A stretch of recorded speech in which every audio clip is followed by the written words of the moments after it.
Okay, Dreamer, please. Hi guys, welcome back to my channel. We are going to look at 3 bosses for today's Tower of Trials guide. Just a brief introduction again to Tower of Trials. You will be climbing a 20 floor tower and your goal is to get as many achievement medals as possible. Not only just to get the clear reward, but to get other things such as rubies and hero summon tickets. So without further ado, let us go and check out the next boss in this guide, and that is FAI. FAI is the main boss. She has 2 minions, and that is Valika and Jave. But as long as you kill FAI, your entire run will end. So this will be the 3 medal setup we'll be using for the first run through. I'm actually using Shane here for physical damage output, along with Evan, Yui because we have Jave, and also Lina and Biscuit. But alternatively, if you want, you can also use Pascal and the Magic team. Some of the players in Korea, they used to use Yeonhee, Mercure and Vanessa.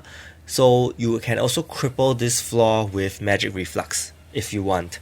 Other than that, Pascal is also a possible option for magic single target damage, and then you may probably want to craft a team around that, such as having Vanessa, okay, as for defense down so that you'll do more damage, and also to have Yeonhee as well because Yeonhee is pretty much the AoE damage dealer. However, our strategy here will be to use single target. In a second run through, I will show you guys a more AoE approach. In this single target, you will basically be buffing Shane with Biscuit's buff, and this will actually give her a very high weakness hit.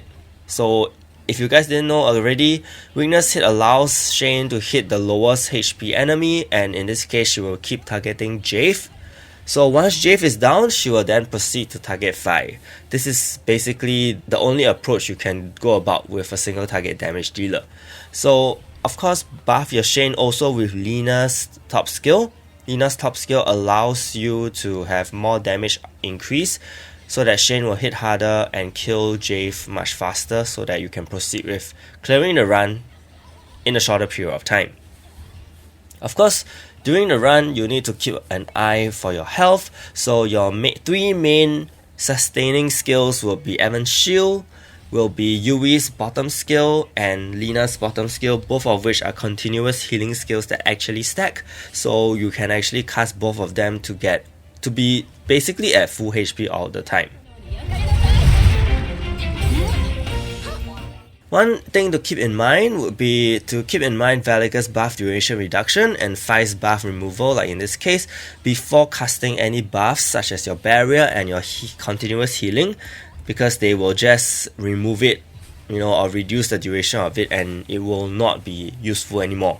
So only heal after you've seen them use such skills.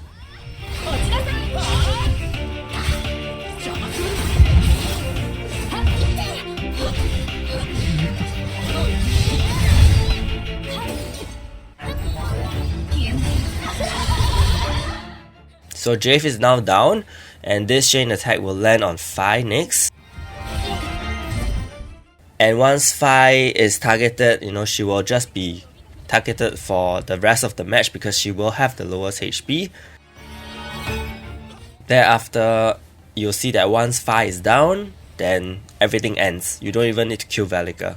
So this run is pretty straightforward, especially since you do have the immunity heroes, Evan and Yui, so you don't have to worry too much about all the status effects they cast on you, and you can just focus on sustaining your team and dishing out damage.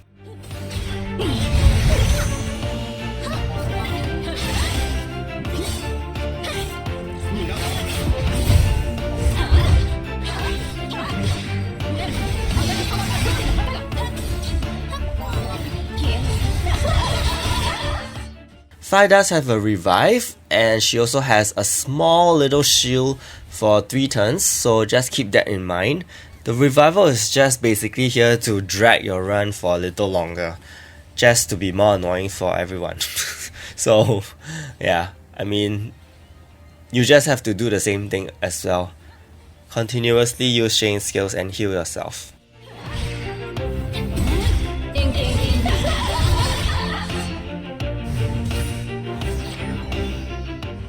So very straightforward run. Next one, we're going to look at the 5 medal clear, and this is going to be with Kyle. Kyle here has very high damage output, and because he is an AoE damage dealer, what you can be sure is you can hit FAI a lot earlier than compared to the Shane run.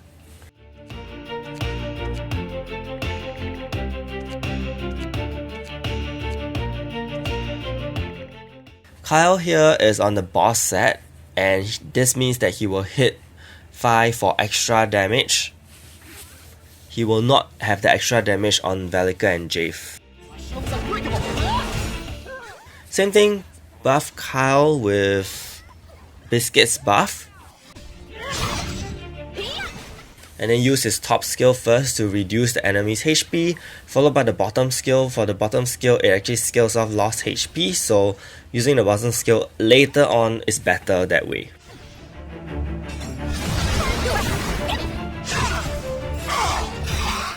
He's kind of similar to Shane in a way, because Shane does have follow-up attacks, while Kyle actually has this splash damage that he can do every 2 hits.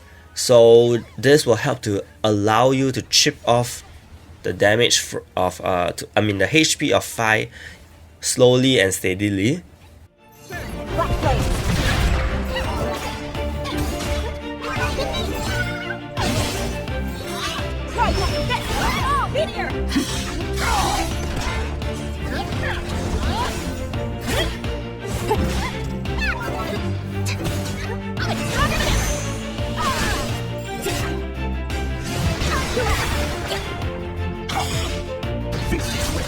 So I'm gonna fast forward the run because I'm pretty sure you guys get the idea. So here, FAI is almost dead.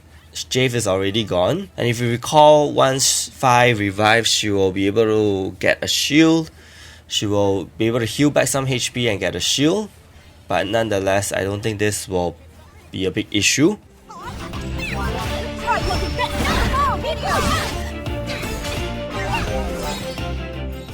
I think even though Kyle has an AoE attack, you see that the turn count is actually pretty much similar to Shane.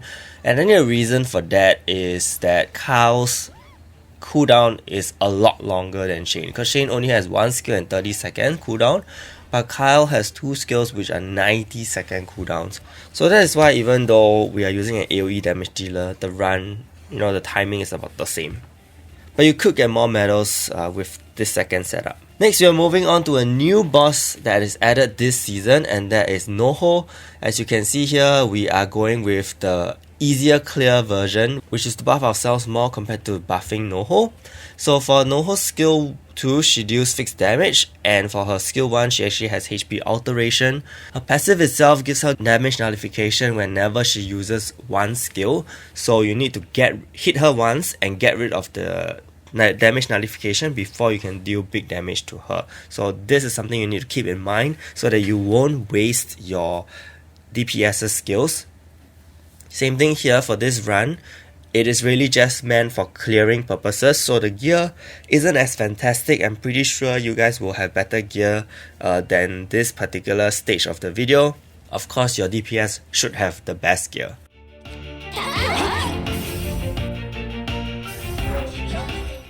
So against NOHO, we strike first, because later on when she uses a skill, you will be frantically trying to survive. As you can see, her HP alteration actually reduces your HP to almost nothing. So you really need to use Evan's shield to sustain and tank this fixed damage incoming.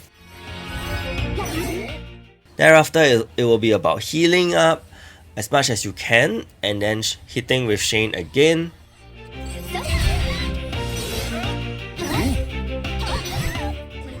So Asura's focus target here doesn't really do much because she doesn't get debuffed. So this was kind of just to show you guys that it doesn't really matter. You should really just focus on alternating your shield users with Asura and Evan. Every time you see that she's almost ready to use her HP alteration skill, use the barrier to actually boost your HP technically, because right after the HP alteration skill, she will be using the fixed damage skill, and you don't want the fixed damage skill to hit you and kill your units.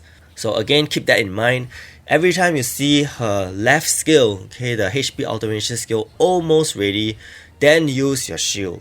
Okay, don't use your shield too early as well, because The shield only, I believe Evan's shield and Asura's shield are turn based as well, so you really want to kill it right before, as you can see here, right before her HP automation skill is ready.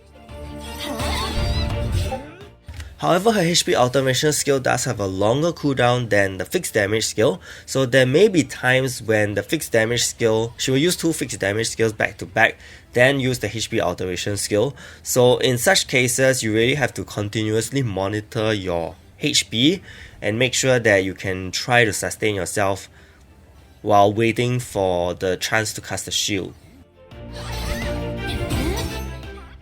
I would say basically whenever Yui's bottom skill is ready, you can use it because it doesn't really heal you instantly, but it gives you continuous healing, which is quite beneficial here because you will want to save the actual healing skill from Lina to buff your to increase your HP again after NOHO has casted all these fixed HP alteration and fixed damage skills.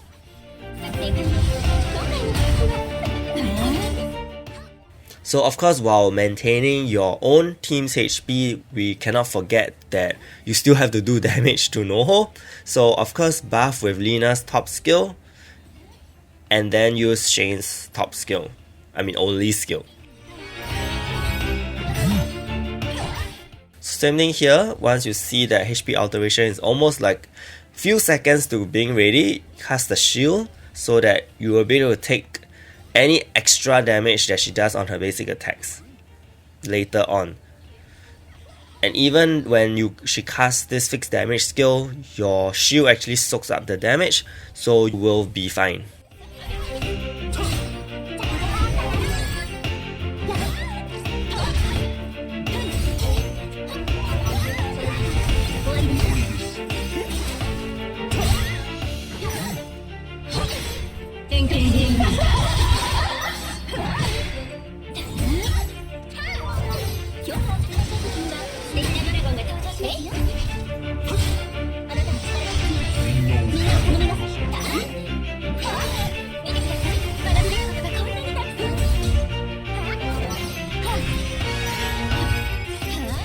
So again, in summary, I think this is very straightforward, this particular boss. You just have to, sustain your health with the shields because HP alteration is an incredibly... Because HP alteration is really very scary because it converts your HP down to 10%. So if you are not focused or you forget to heal in time or shield in time, then you may be in big trouble. So 2 medals for this particular run.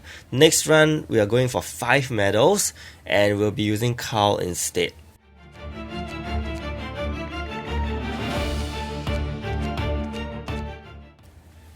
Gears wise, not impressive.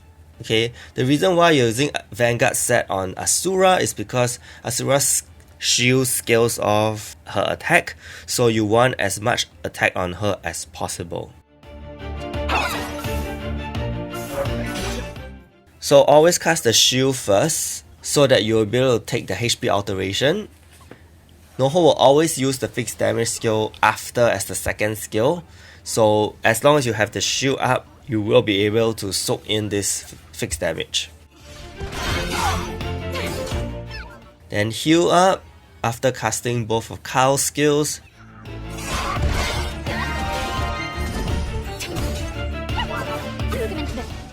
See that when HP alteration skill is ready, use Asura's barrier instead.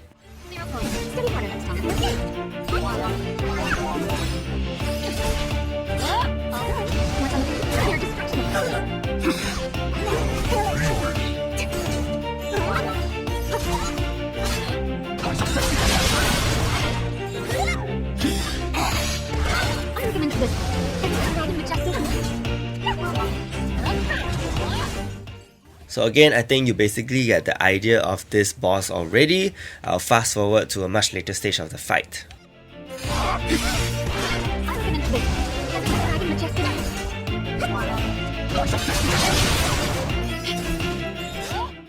So we're here now with NOHO's HP almost down to, I think, 10% left. And unfortunately here Carl dies to the HP alteration skill.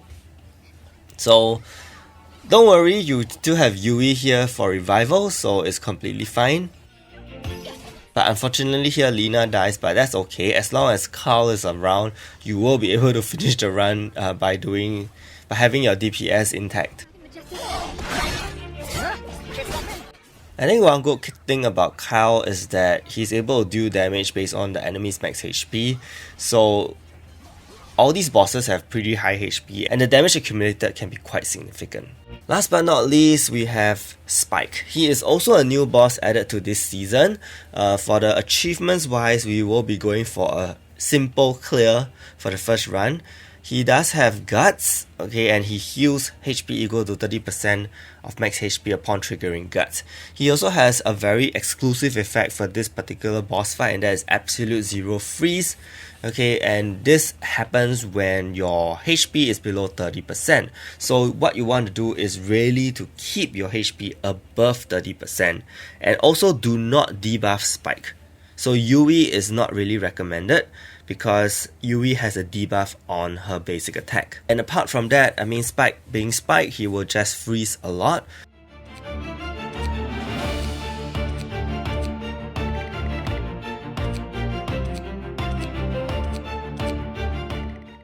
Asura is actually pretty replaceable with any sustain unit, and if you actually feel like your sustain unit with Lina and Evan is good enough, you can actually bring Feng Yuan here as well.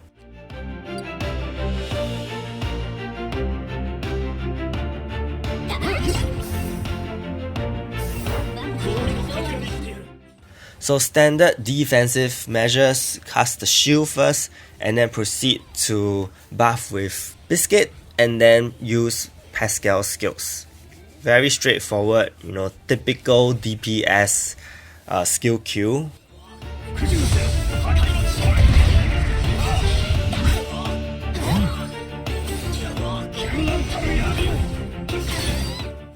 Asura is mainly here for the shield, for the barrier, because to alternate with Evan, sometimes Evan's cooldown is too long and you really want a shield to be able to mitigate as much damage as possible.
It's quite ironic because, I mean, for a 1 or 2 medal clear, this is a lot of effort. And I think most of the Tower of Trials is like that. Even when your medals, you know, even when you have activated buffs on your heroes and you just want to clear them as fast as you can, it is actually so time consuming.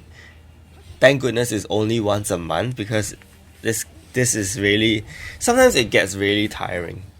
But I guess because they added new bosses like Spike over time, things can get a little interesting, and they may adjust bosses every season from moving forward, because in the first 4 seasons initially the bosses didn't really change and they only adjusted the order of the bosses. But in this case, this is the first time we are seeing a new boss introduced. I'm pretty sure as you were watching earlier on, you will just see a few skills being used. Basically, Evan's top skill for shielding, Biscuit's bottom skill for buffing, Hasura's top skill for shielding, and Lina's bottom skill for healing, right? And Pascal's skills. There's really nothing too gimmicky about this so far. Okay, later on when we look at the medal clear run, then things can get a little different.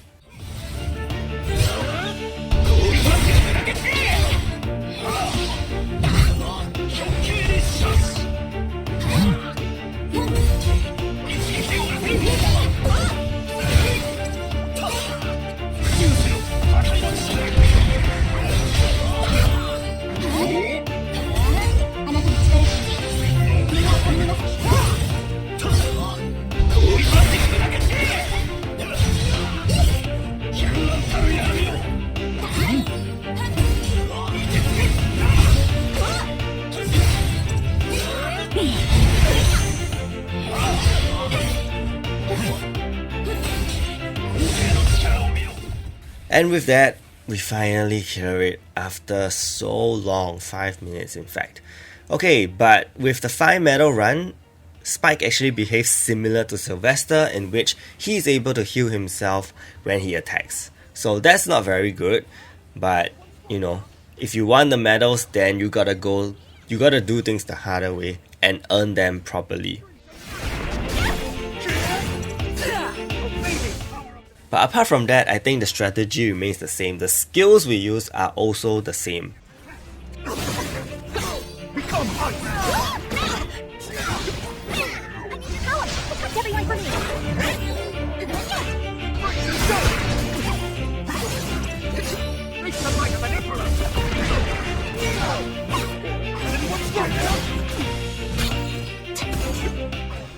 So I'll be fast forwarding this run again, okay, to a much later stage. As far as I know, there's nothing different in between. It is really just to be able to heal and apply the barrier when necessary and to nuke with Pascal. So here, Spike is almost down to his guts, triggering his guts. We're already at turn 150. We have 50 turns left and he still hasn't, proc his heal back and guts. So sometimes this can be very, very stressful, and imagine already having a very smooth run but just not having that extra turn later at the end to clear it. Yeah, that will be kind of the most discouraging or the most upsetting kind of situation. And yeah, I've been there before and it really, really made me just not want to touch this mode as much anymore. Also, I didn't really see when Asura died, but I guess she took a big crit in the face, so unfortunately we lost a barrier provider, but I think that should be fine because I think if we just were to insert at least two more Pascal skills, we will be able to clear Spike with no issues.